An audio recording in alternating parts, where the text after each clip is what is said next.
Hello everyone, my name is Sarang and welcome to the Sarang Moraes Pharma Academy। तो आज के video में हम डिस्कस करने वाले हैं फार्मास्यूटिकल इमल्शन पार्ट 2, जिसमें हम डिस्कस करने वाले हैं advantages and disadvantages of N emulsion और साथ ही साथ हम कवर करने वाले हैं application and uses of N emulsion. तो अभी तक आपने लाइक नहीं किया है तो लाइक कीजिए, शेयर कीजिए, सब्सक्राइब कीजिए सारंग मोरेज फार्मा एकेडमी को। अगर आपको कोई पॉइंट के ऊपर डाउट है तो आप मुझे कमेंट सेक्शन में भी पूछ सकते हो। मैं पूरी कोशिश करूंगा कि आपका डाउट सॉल्व कर सकूं। तो बढ़ते हैं हमारे फर्स्ट स्लाइड के ऊपर, जो कि पहला टॉपिक है advantages of N emulsion. The emulsion in which the therapeutic agent has bitter taste and odor, so they can be formulated in oil in water type of emulsion to administer।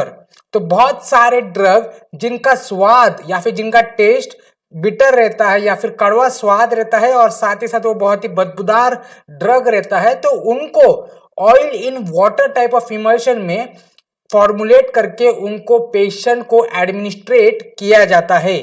उसके बाद बहुत सारे ऐसे drug रहते हैं जो कि लो water solubility possess करते हैं, मतलब पानी में वो ज्यादा सोल्यूबल नहीं रहते, इसीलिए हम उसको इमल्शन में फॉर्मुलेट करके पेशेंट को डिलीवर करते हैं। Certain oils which are therapeutically important can be use by formulating it into an emulsion, और उसका एग्जाम्पल है कैस्टर ऑयल। उसके बाद जो नेक्स्ट स्लाइड है, certain irritant drugs can be compiled into an emulsion can be applied to maximise it effect. तो बहुत सारे ऐसे ड्रग है जिसको हम अगर ओरली ले या फिर इंट्रावेनस रूट से उसको हम एडमिनिस्ट्रेट करें तो वो बहुत ही इरिटेंट एक्शन शो करता है, पर अगर उसी ड्रग को हम इमल्शन में फॉर्मुलेट करें, मतलब उसका हम कन्वर्जन इमल्शन में करें और वो हम टॉपिकली यूज करें, तो उसका इरिटेशन का जो इफेक्ट है वो बहुत ही कम हो जाता है और उसका इफेक्ट है थेरापेटिक इफेक्ट हम जिसको बोलते हैं वो बढ़ जाता है। The pharmaceutical emulsion can be employed to administer drug to the patient which are having difficulty in swallowing solid dosage form। तो जो ओल्ड एज पेशेंट है, मतलब इन्फेंट बेबीज है, उनको सॉलोइंग की प्रॉब्लम होती है, निगलने की प्रॉब्लम होती है, तो ऐसे पेशेंट को हम ड्रग को इमल्शन में कन्वर्ट करके many parental drugs can be employed as emulsion for its maximum use. और इमल्शन बहुत सारे ड्रग को ऑक्सीडेशन और हाइड्रोलाइसिस से बचाता है, ऑक्सीडेशन या फिर रिडक्शन से उस ड्रग को बचाता है जब हम उस ड्रग को इमल्शन में कन्वर्ट करते हैं या फिर फॉर्मुलेट करते हैं।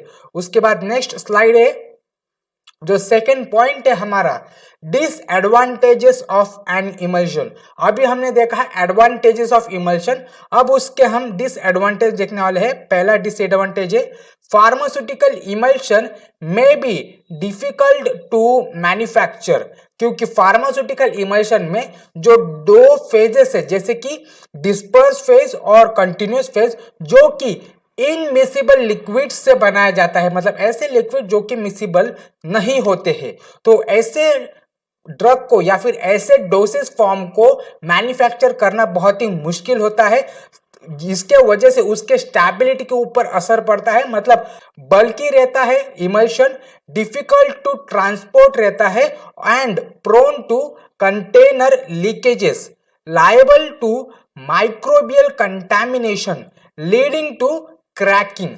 तो बहुत सारे इमल्शन ऐसे रहते हैं जिसमें बायोलॉजिकल ड्रग्स प्रेजेंट रहते हैं, जो भी डिस्पर्स्ड फेज है या फिर कंटिन्यूस फेज है, जिसके अंदर ऑर्गेनिक कंपाउंड प्रेजेंट रहते हैं जो कि तुरंत माइक्रोबियल कंटामिनेशंस का शिकार होते हैं, मतलब उसके अंदर माइक्रोबियल ग्रोथ होती है जो कि पूरे के पूरे इमल्शन के फॉर्मुलेशन को खराब कर देते हैं, जिसके वजह से क्रैकिंग नाम का जो इनकम्पैटिबिलिटी है, इमल्शन की जो क्रैकिंग नाम की इनकम्पैटिबिलिटी है वो ऑकर हो जाती है।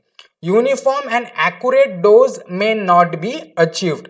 उसके बाद नेक्स्ट स्लाइड है, emulsions are thermodynamically unstable system which leads to phase inversion and phase separations. There will be stability problems later on time. तो जैसे मैंने पहले ही बता दिया था या फिर इसके पहले वाले पार्ट में ही बता दिया था कि दो इनमिसिबल लिक्विड को एक साथ रखने का काम या फिर एक साथ फॉर्मुलेट करना ही इमल्शन है, जो कि थर्मोडायनेमिकली एक अनस्टेबल सिस्टम रहता है। मतलब इसकी स्टेबिलिटी समय के साथ बदलती रहती है, जिसके वजह से फेज इन्वर्जन या फिर फेज सेपरेशन जो अनदर इनकम्पैटिबिलिटीज है इमल्शन की, वो ऑकर हो जाती है समय के साथ। तो इसको स्टेबलाइज करना या फिर इसको ज्यादा समय तक स्टोर और हैंडल करना एक जरा से बहुत ही गलत हो सकता है। उसके बाद नेक्स्ट स्लाइड है और सबसे लास्ट वाला, एप्लीकेशन या फिर यूजेस ऑफ इमल्शन। तो पहला एप्लीकेशन है oral administration of water in soluble drug. तो ऐसे ड्रग जो कि वाटर में सॉल्युबल नहीं रहते उसको हम इमल्शन के द्वारा उस पेशेंट को डिलीवर कर सकते हैं। इसके एग्जांपल है fat soluble vitamin, intravenous administration of API as an emulsion, और उसके एग्जांपल है taxol. Emulsion for external use, और उसके एग्जांपल है क्रीम, लोशंस एंड जेली।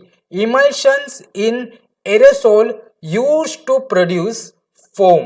अभी तक आपने लाइक नहीं किया है तो लाइक कीजिए, शेयर कीजिए, सब्सक्राइब कीजिए सारंग मोरेज फार्मा एकेडमी को।